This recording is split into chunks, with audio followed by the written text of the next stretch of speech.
Good morning.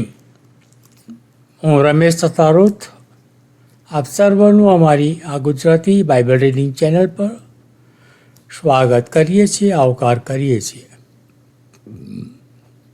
નિત્યક્રમ મુજબ આ સમય એક પવિત્ર પુસ્તક બાઇબલ વાંચવાનો છે, જે આપણે રોજે રોજ એક અધ્યાય વાંચીએ છીએ. અને આજે આપણે ગીતશાસ્ત્રના પુસ્તકમાંથી તેનો 68મો અધ્યાય વાંચવા જઈ રહ્યા છે. તો ચલો એક ટૂંકી પ્રાર્થના કરીશું અને આજના વચનોમાં જઈશું. ધન્યવાદ પિતાજી કે તમે અમોને આ સમય ઘડી આ તક આપી કે અમે તમારા જીવન પવિત્ર વચનોનું વાંચન કરી શકીએ. ઉત્પત્તિના પ્રથમ પુસ્તકથી તે ગીતશાસ્ત્રના આજના 68મા અધ્યાય સુધી અમે આવ્યા છીએ. ત્યારે પિતા બાપ, અમે તમારો પુષ્કળ આભાર માનીએ છીએ કે તમે અમારા કાર્યને આશીર્વાદિત કર્યું છે અને આ કાર્યની અંદર અમને ધરી રાખ્યા છે. પિતા બાપ, આભાર માનીએ છીએ.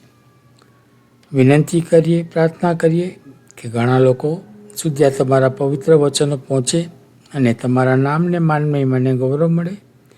એ કૃપા સાથે અમારી આ વિનંતી તમારા પુત્ર ઈસુ મસીહના નામમાં અમે તમારી સમક્ષ લાવીએ છીએ. સાંભળો અને તેનો સ્વીકાર કરો પિતા. આમીન. આમીન.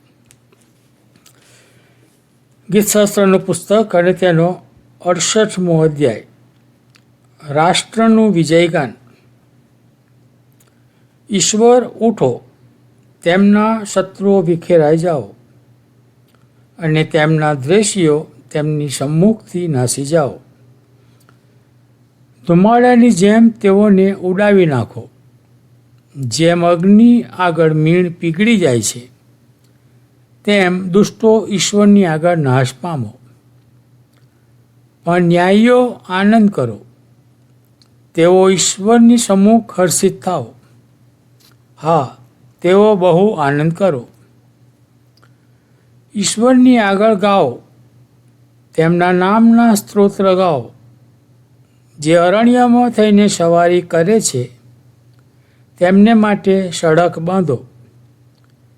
તેમનું નામ યાહ છે. તેમની સમક્ષ તમે ઉલ્લાસ કરો.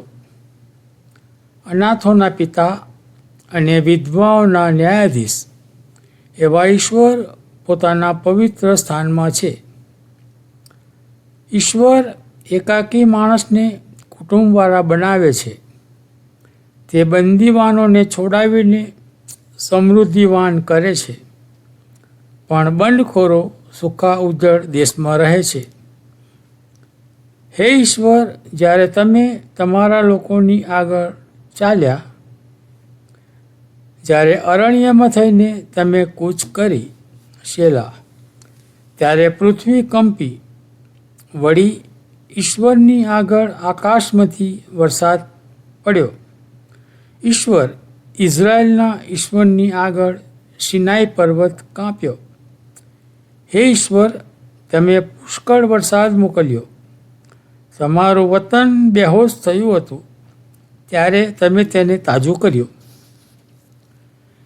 તેમાં તમારા ઘરના માણસો વસ્યા.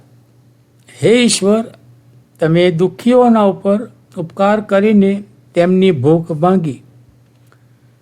પ્રભુ હુકમ આપે છે અને ખબર કહેનારી સ્ત્રીઓનું તો મોટું ટોળું છે. સેનાધિપતિઓ નાસે છે, તેઓ નાસી જાય છે અને ઘેર રહેનારી સ્ત્રી લૂંટ વહેંચે છે. તમે ઘેટાના વાડામાં સૂઈ રહેશો, ત્યારે જેની પાંખે રૂપાનો ઢોળ અને પીંછાએ કેસરી સોનાનો ઢોળ ચડાવેલો હોય, તેવા સૂતેલા હોલાના જેવા લાગશો. સર્વસમર્થે ત્યાં રાજાઓને વિખેરી નાખ્યા. ત્યારે સાલમોનમાં હિમ પડ્યા જેવું થયું. બાશાનનો પર્વત ઈશ્વરનો પર્વત છે. બાશાનનો પર્વત ઘણા શિખરવાળો છે. અરે શિખરવાળા પર્વતો, ઈશ્વરે રહેવાને માટે જે પર્વત પસંદ કર્યો છે તેને તમે વક્ર દ્રષ્ટિએ કેમ જુઓ છો? ખરેખર યહોવા ત્યાં સર્વકાળ રહેશે. ઈશ્વરના રથો લાખો લાખ છે. જેમ તે સિનાઈના પવિત્ર સ્થાનમાં છે તેમ પ્રભુ તેઓમાં છે. તમે ઉચ્ચ સ્થાનમાં ગયા છો. તમે બંદીવાનોને લઈને આવ્યા. તમે માણસો પાસેથી નજરાણા લીધા છે, બંડખોરો પાસેથી પણ લીધા, જેથી યહોવા ઈશ્વર તેઓમાં રહે. ધન્ય છે પ્રભુને કે જે રોજ આપણો બોજો ઉચકી લે છે. તે આપણા તારણના ઈશ્વર છે. સેલા. ઈશ્વર આપણા તારણના ઈશ્વર છે. મરણથી છૂટવાના માર્ગો પ્રભુ યહોવા પાસે છે. પણ ઈશ્વર પોતાના શત્રુઓના માથા ફોડી નાખશે. પાપમાં રચ્યા પચ્યા રહેનારની કેશવાળી ખોપડી તે ફોડી નાખશે. પ્રભુએ કહ્યું, હું બાશાનથી તેમને પાછા લાવીશ.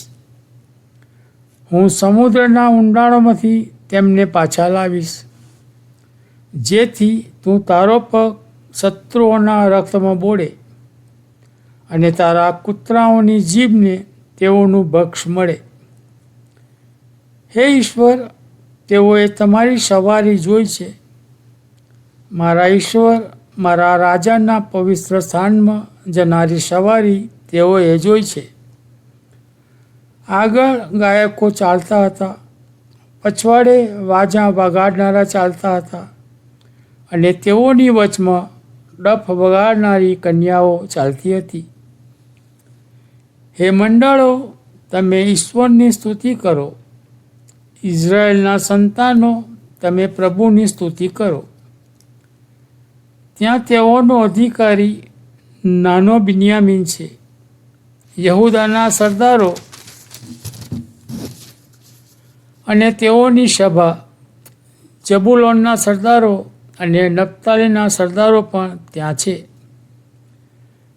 હે ઈશ્વર, યરૂશાલેમમાંના તમારા મંદિરમાંથી તમારું સામર્થ્ય કે જે વડે તમે અમારે માટે મોટા કાર્યો કર્યા છે તે પ્રગટ કરો. રાજાઓ તમારી પાસે નજરાણા લાવશે. સરકટોમાં ભરાઈ રહેનાર હિંસક પ્રાણીને ધમકાવો. ગોધાઓના ટોળાને તથા વાછરડા જેવા લોકોને પણ ધમકાવો કે તેઓ રૂપાની લકડીઓ તમને આપીને દંડવત પ્રણામ કરે. જે લોકો યુદ્ધમાં રાજી હોય છે તેઓને તમે વિખેરી નાખો. મિસરમાંથી અમીરો આવશે. કુશ દેશ જલ્દી ઈશ્વર આગળ હાથ જોડશે. પૃથ્વીના રાજ્યો ઈશ્વરની આગળ ગાઓ. પ્રભુનું સ્તવન કરો. સેલા. પુરાતન કાળના આકાશોના આકાશ પર સવારી કરનારનું સ્તવન કરો. તે પોતાની વાણી કાઢે છે. તે સામર્થ્યની વાણી છે. તમે ઈશ્વરને સામર્થ્યવાન માનો. ઇઝરાયેલના તે રાજાધિરાજ છે. આકાશોમાં તેમનું પરાક્રમ છે. હે ઈશ્વર, તમે તમારા પવિત્ર સ્થાનોમાં ભયાવહ છો. ઇઝરાયેલના ઈશ્વર પોતાના લોકોને સામર્થ્ય તથા બળ આપે છે. ઈશ્વરને ધન્ય હોજો. પ્રભુ, આ વાંચેલા જીવંત પવિત્ર વચનોની પર તમારી આશીષની વર્ષા થવા દો. પ્રાર્થના કરીશું. આકાશ જેનું રાજ્ય છે અને પૃથ્વી જેનું પાયાસન, એવા અમારા મહાન અને સનાતન જીવન પરમેશ્વર પિતા, અમે તમારો આભાર માનીએ છીએ બાપ, કે તમે આખી દુનિયા ઉત્પન્ન કરી પ્રભુ. તમે સઘળું બનાવી, તમે અમને બનાવ્યા, અને તમે તમારા વહાલા એકના એક પુત્રને તમે અમારા માટે આપી દીધા. એ સરણ માટે પ્રભુ પિતા અમે તમારો ધન્યવાદ કરીએ છીએ પ્રભુ. તમે અમારું રક્ષણ કરો છો, સાચવો છો, સંભાળો છો, અને પ્રભુ પિતા અમારા જીવનમાં તમે એક નવીન દિવસ ઉમેરી આપ્યો, એના માટે પણ મેં તમારો ધન્યવાદ કરીએ છીએ બાપ. તમારા વચનો પર તમારી પુષ્કળ આશીષ અને તમારી કૃપા આપજો. તમારા વચનો જે તમારા દીકરા દીકરીઓ સાંભળે છે પ્રભુ, એક એકના હૃદયમાં તમે વાત અને વ્યવહાર કરજો પ્રભુ.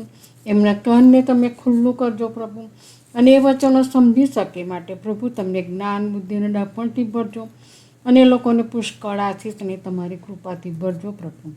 જે લોકો વ્યસનમાં છે બાપ, એવા લોકોને પણ મેં યાદ કર્યો છે પ્રભુ કે બાપ તમે તેઓના હૃદયમાં વાત અને વ્યવહાર કરો ને તમે તેઓને વ્યસનમાંથી મુક્ત કરો, એવી તમારી અમે કૃપા માગીએ છીએ. ઘણા એવા મા બાપ છે પ્રભુ જે લોકોને બાળકો નથી પ્રભુ, ત્યારે એવા મા બાપ માટે પણ માગીએ છીએ પ્રભુ કે તમે તેઓને સંતાન પ્રાપ્ત થાય એવું તમે થવા દેજો.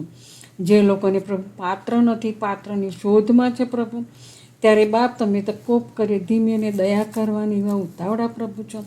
તમારા વચનમાં અમે સાંભળ્યું પ્રભુ કે તમે એકાંકિક માણસને કુટુંબવાળા બનાવો છો, ત્યારે આ તમારા દીકરા દીકરીઓને પ્રભુ તમે કુટુંબવાળા બનાવો, એવી તો પછી અમે ખાસ પ્રાર્થનાની વિનંતી કરીએ છીએ પ્રભુ. જે લોકો બીમાર છે અમે જાણીએ છીએ નથી જાણતા, પણ એક એકને બાપ તમારો ઘાયલ એવો સ્પર્શ કરો અને સાજાપણું આપો.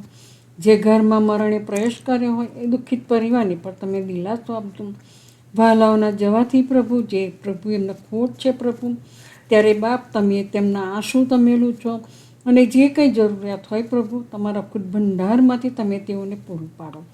એવા કેટલા બધા લોકો છે પ્રભુ આજે બેકાર છે પ્રભુ, ઘણા બધાની નોકરીઓ નથી, ઘર બાર વગરના છે, બાળકો પ્રભુ નાના છે પ્રભુ, ત્યારે બાપ અમે તમને યાદ કરીએ છીએ પ્રભુ કે આ લોકોની તમે મદદ કરો પ્રભુ. જ્યારે સોમવારથી પ્રભુ સ્કૂલો ચાલુ થનાર છે પ્રભુ, ત્યારે એવા બાળકો માટે પણ માગીએ છીએ પ્રભુ કે એ લોકોની પાસે યુનિફોર્મ નથી, પૈસા પર ફી પણ નથી, ત્યારે બાપ એ લોકોની પણ તમે મદદ કરો પ્રભુ, અને યોગ્ય સમયે પ્રભુ એમને બધું મળી જાય, અને બાળકો પ્રભુ હોંશે હોંશે જાય સ્કૂલમાં એવું તમે થવા દેજો. જે લોકો ઉપલા ધોરણમાં જઈ રહ્યા છે પ્રભુ, નવું વાતાવરણ હશે, ત્યારે નવા ટીચરો હશે, નવા બાળકો હશે પ્રભુ, ત્યારે પ્રભુ પિતા દરેકને તમારા આશીષ અને તમારી કૃપા આપજો, અને વાતાવરણ પ્રભુ એમના માટે આનંદમય બને એવું તમે થવા દેજો. અમારા અમેરિકા દેશને અને અમારા રાજનેતાઓને પણ પ્રભુ તમારા પાસે લાગે છે કે તમારો હાથ તેઓની પર મૂકો પ્રભુ, અને જે એમના માથે જવાબદારી છે પ્રભુ એ જવાબદારી અદા કરવાને પ્રભુ તમે તેઓની સહાયને મદદ કરો, જ્ઞાન બુદ્ધિને ડાપણ આપો પ્રભુ. તમારા સંતો સેવકોના મુખની વાણી તમે થજો. જ્યાં જ્યાં તમારા સંતો સેવકો છે પ્રભુ, પ્રત્યેકને પ્રભુ તમારા આશીષ અને તમારી કૃપા આપો, અને એમને દ્વારા અનેક આત્માઓ તમારી ગમ ફરે એવું તમે થવા દેજો. જ્યાં જ્યાં મિટિંગો ચાલુ છે પ્રભુ, અને જ્યાં જ્યાં જો મિટિંગો થનાર છે પ્રભુ, એ મિટિંગોની કબજો પણ પ્રભુ તમે લો. તમારા દૂતોની ફોજ તૈયાર કરો બાપ, અને ચારેય બાજુ પ્રભુ તમારા દૂત તેને ગોઠવો, જેથી કરીને શૈતાન ફાવી ન જાય, અને પ્રભુ તમારા બાળકો પ્રભુ સહી સલામત અને શાંતિથી તમારા વચનો સાંભળે એવું તમે થવા દેજો. અને એ વચનો મારફતે પણ પ્રભુ કોઈક આત્મા તમારી ગમ ફરે એવું તમે થવા દેજો. અમે શું માગીએ, કારણ કે માગ્યા કલ્પ્યા આગળ તમે સઘળું જાણો છો, પૂરું પાડો છો, એના માટે પણ અમે તમારો આભાર માનીએ છીએ. ફરીને પ્રભુ અમે મળીએ ત્યાં સુધી અમારી સાથે અને પાસે રહેજો, અને અમે તમારા હાથોમાં સોંપાઈએ છીએ. અમારા પાપ ગુના બધાની ક્ષમા કરજો. અમે જે કંઈ માગ્યું તમારા દીકરા ઈસુ ખ્રિસ્ત નાઝારીના નામથી માગીએ છીએ. સાંભળો અને સ્વીકાર કરજો બાપ. આમીન આમીન.